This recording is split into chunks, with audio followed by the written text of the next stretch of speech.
William F. Buckley Jr. Even his name sounds a little bit snooty. But in this short video, we're going to talk about how he shaped the Republican Party.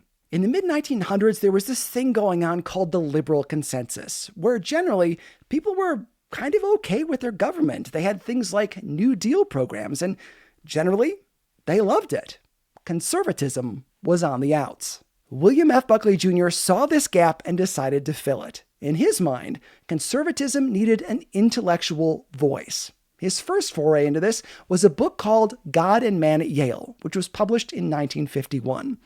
As you can imagine, it's about Cornell. I'm just kidding. It's about Yale, which was his alma mater.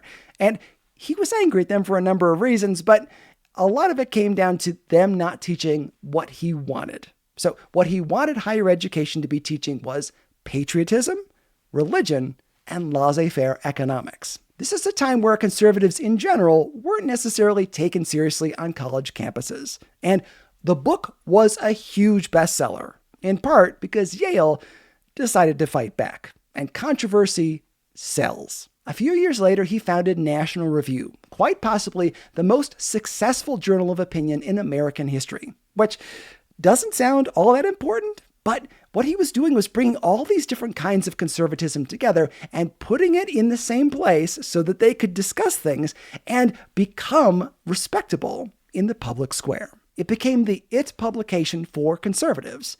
And there's a Republican that you may have heard of named Ronald Reagan, who was partially turned to Republicanism and conservatism because of reading National Review.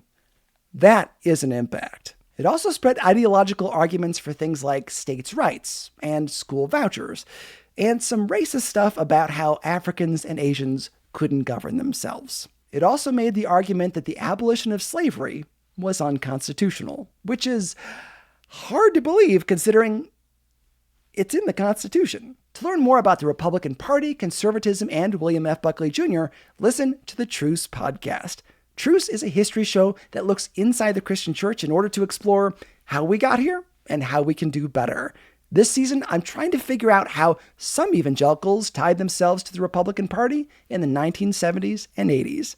Again, that's trucepodcast.com or subscribe anywhere you get podcasts.